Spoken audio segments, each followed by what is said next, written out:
Nike, the world's most popular and biggest sportswear company. In just over 50 years, one man's dream of better shoes turned into a global corporation worth over $100 billion. Today, we're going back to the earliest days of Nike to figure out how that magic happened and what the ingredients were to their success. 62. And Phil Knight had just graduated from Stanford. As any business graduate can tell you, becoming an entrepreneur is difficult if you don't have any good ideas. But Phil had one. He was a distance runner back in university, and in one of his business classes, he had written a paper proposing the following idea. Phil had seen how Japanese cameras had replaced the dominant German cameras in the American market, and he wondered whether Japanese shoes could do the same to Puma and Adidas, which were at the time extremely popular in America. And by the way, that is indeed how you pronounce Adidas. But back to Phil. After writing that paper and graduating, Phil became obsessed with his idea about bringing Japanese shoes to the USA. Of course, he didn't actually own any Japanese running shoes, and the few he had seen were brought stateside by soldiers who had been stationed in Japan during the occupation after the Second World War. But this lack of exposure only reassured Phil that he had stumbled upon a great opportunity. He knew that to take advantage of it, he'd have to establish contact with a Japanese company and negotiate to import their goods to America, both of which were actions he had exactly zero experience with. But, as is befitting of the man who'd later create Nike, he went ahead and just did it. In November 1962, he flew over to Japan like a tourist and just started exploring. In the beautiful city of Kobe, he stumbled upon a shoe store that caught his eye. It belonged to a company called Onitsuka Tiger, and the shoes they made were, for their time, very high quality. So much so that Phil was determined to import them back home. He presented himself as an American shoe distributor and arranged a meeting with the company's founder. Phil made up a company name on the spot and offered to become Onitsuka's distributor in America, a proposal which, probably to his surprise, the owner actually accepted. With nothing more than his confidence, Phil had become the exclusive distributor for Onitsuka Tiger in the USA. He received his first shipment of 12 pairs of Tiger shoes in 1963, and he started selling them out of the back of his car at every running track he could drive to. Obviously, though, his strategy wasn't scalable, so he went to the only person he knew who understood more about running shoes than he did, his former coach at the University of Oregon, Bill Bowerman. Now, Bill was easily one of the most famous coaches in America at the time. He had in fact trained multiple Olympic athletes. He liked the Tiger shoes so much that he wanted to partner up. Thus, in January 1964, Bill and Phil incorporated Blue Ribbon Sports, each investing $500 into it. They spent all that money on their first order, which at $3.33 a pair amounted to 300 pairs of shoes. The shipment came through in April 1964, and thanks to Bill's connections, it was sold out by July.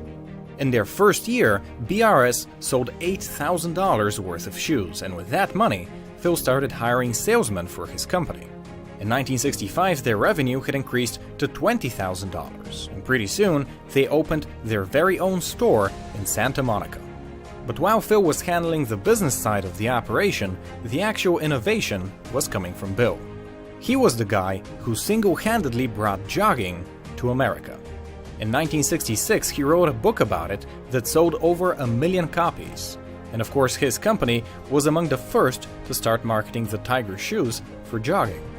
Bowerman was all about innovation, and with every new shipment from Onitsuka, he'd cut open a few shoes to see how they were made, and he'd always try to improve them, by for example adding to the cushion or using more lightweight materials.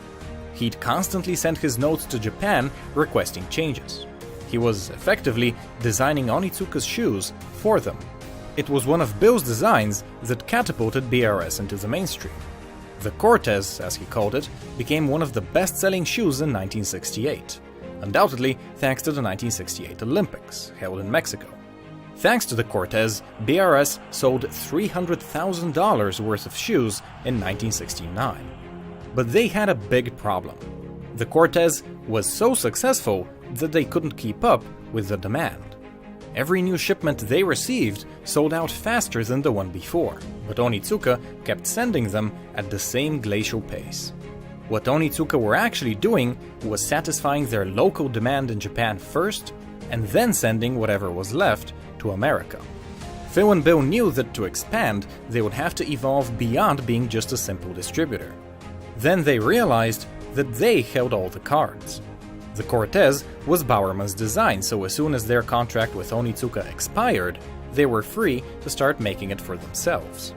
Luckily for them, their contract would end in 1972, just before the Olympics in Munich. Thus, Phil had plenty of time to prepare for his big move. In 1971, he started working on the branding. His first employee suggested calling the brand Nike, after the Greek goddess of victory. Then Phil needed a logo, so he went to a nearby university, snatched the first graphic design student he could find, and told her to make him a logo. For the impressive sum of $35, he got this, the swoosh. In hindsight, that was money well spent, and with his branding now complete, Phil was ready for the Olympics. This time, instead of locking himself into exclusive agreements, Phil established a network of subcontractors across Japan. With production under his control, Phil could finally spread his wings. You can see in this graph of Nike's sales exactly when Phil started importing shoes from his Japanese subcontractors. And yes, he started before his contract had even expired, in 1971. From then on, the story of Nike became one of growth. They became the largest sportswear company in America in 1989, on the back of brilliant marketing like the Just Do It campaign, and by signing rookie athletes that would eventually become famous across the world. The ascent of Nike is a story every bit as interesting as the early days of Phil Knight. But don't take my word for it. Phil Knight himself released his autobiography in 2016.